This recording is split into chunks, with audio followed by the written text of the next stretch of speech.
Let's be real. Most people suck at negotiating. You want something, they want something else. So what happens? You both dig in like you're playing a stubborn game of tug of war. You say, $500. They shoot back, no, $800. And suddenly, it's not even about the deal anymore. It's about winning. It's about yanking that rope till the other person gives up. That is called positional bargaining, and it's the default setting for most people. It's tiring, it's clumsy, and it usually leaves everyone feeling kinda gross. But we don't have to do it that way. Today I'm going to walk you through 5 game-changing moves from the classic book Getting to Yes by Roger Fisher and William Ury. Whether you're sealing a business deal, negotiating with a client, or just trying to buy a car without getting played. And watch till the end, because we're also going to cover how to spot and diffuse dirty tactics like a pro. Let's talk about the first principle. Separate the people from the problem. This isn't just a be nice and everything will work out type of advice. It's all about shifting the focus from attacking the person to solving the problem together. Think about it this way. When you're in a negotiation, no matter what you're negotiating for, whether it's a big business deal or a car purchase, there's this natural instinct to view the other person as the enemy. The moment you feel like your interests clash, it's easy to think, well, they're just being stubborn, or they're not giving me a fair shot, and that's when it goes south. That's when the negotiation turns into a battle of egos. But he's not your problem. The problem is the price, or the terms, or whatever the issue is. The person you're negotiating with,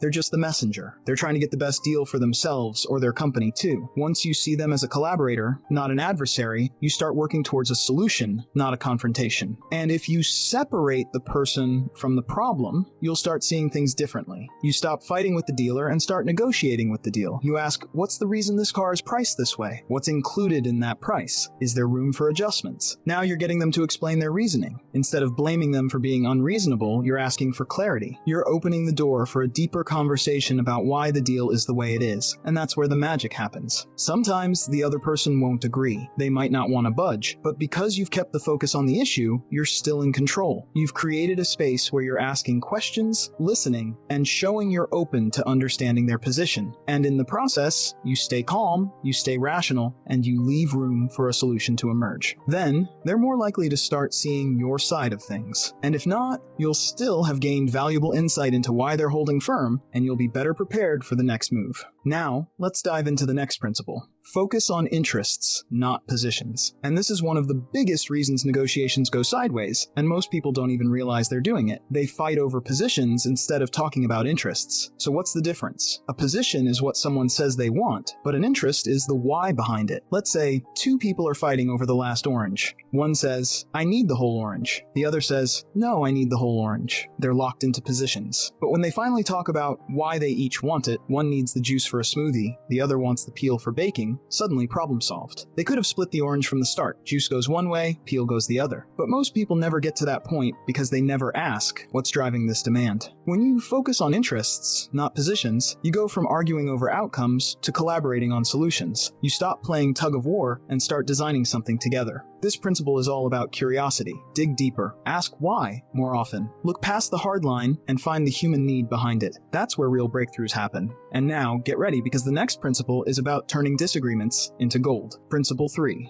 Invent options for mutual gain. So now you've figured out the why behind what they want. You've uncovered the real interests. Now it's time to build something new. Think of this next part like you're both stuck in a small room with one door, and it's locked. Most people just stare at the door, arguing over who should have the key. But what if you knock down a wall and build a second exit?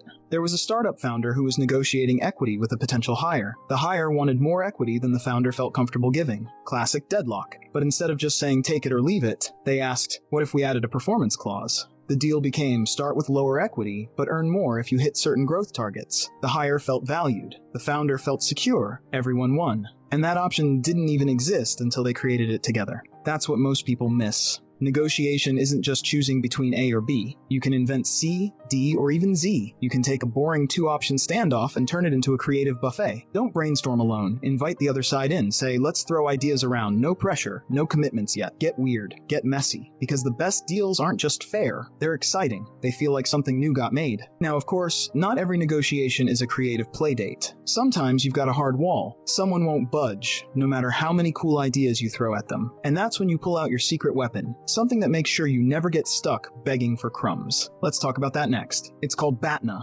Best Alternative to a Negotiated Agreement. Here's the idea. Before you even start a negotiation, you figure out your best option if the deal falls through. And once you know that, you stop negotiating from fear. You negotiate from strength. Let's say you're a freelancer. You're talking with a client who keeps lowballing you. If you've got no other options lined up, you're going to feel stuck. You'll probably accept something that doesn't feel great just to keep the lights on. But before that meeting, you've already talked to 2 other clients. One is ready to book you next week, and the other offered slightly more money. Suddenly, this deal, not your only shot. You can smile, stay calm, and say, that price doesn't work for me, but I totally understand if it's not the right fit. Ever been in a job interview where you really wanted the gig? Now compare that to when you already had a good job and were just exploring. You felt completely different, right? Because your BATNA, the other job, gave you power. So before any negotiation, always ask yourself, what's my next best option? Strengthen it, polish it, have it ready in your back pocket. Because when you've got a solid best alternative, you don't chase deals, you choose them. And next up, we're going to talk about how to use logic and fairness, not emotion, to close the deal like a total pro. Principle 5, use objective criteria. When most people hit a disagreement, it turns into a battle of wills. I want this. No, I want that. And suddenly, you're both stuck in this loop. But smart negotiators, they don't play that game. They anchor everything to something real. A friend of mine was selling her car. The buyer came in offering way less than she knew it was worth. Instead of getting into a back and forth, she pulled out Kelley Blue Book and showed him the market value for that make and model. She didn't need to argue. She just showed him the facts. And just like that, the negotiation shifted. They agreed on a fair price. Now you might be thinking, what if there's no clear data? What if I can't pull up a market price or a chart? Let me give you an example. A small business owner was negotiating with a new supplier. There were no set prices or industry standards for this particular service. So instead of just guessing or negotiating based on gut feeling, they said, look, this is what I can afford based on my costs. And here's the profit margin I need to stay in business. Does this work for you?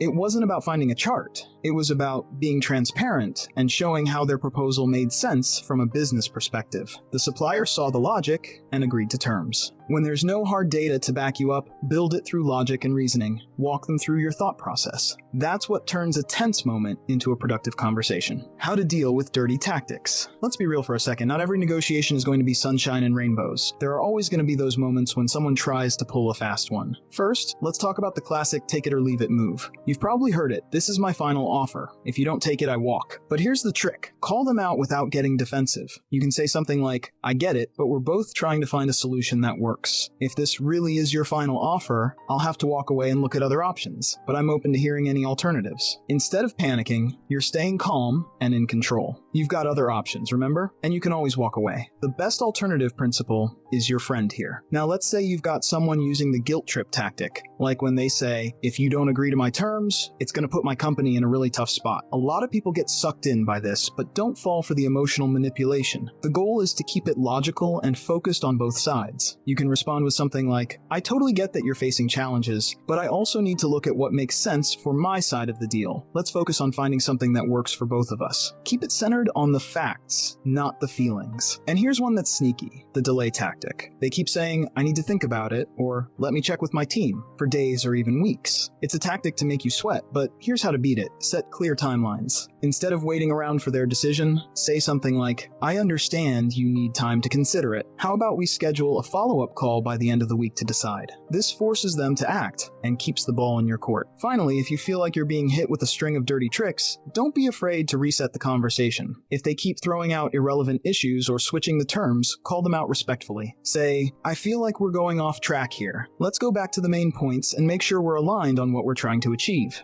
This reminds them that the conversation is about solving problems, not playing games. Negotiation is a skill you can get better at every time you practice. And hey, no one's perfect at it from day one. You're gonna slip up sometimes. Just like anything in life, you learn, you adjust, and you do better next time. And if you found this video helpful, hit that like button, hit subscribe, and drop a comment below with a story of your own. Have you ever used any of these negotiation tricks? Or maybe you've got your own sneaky tactics?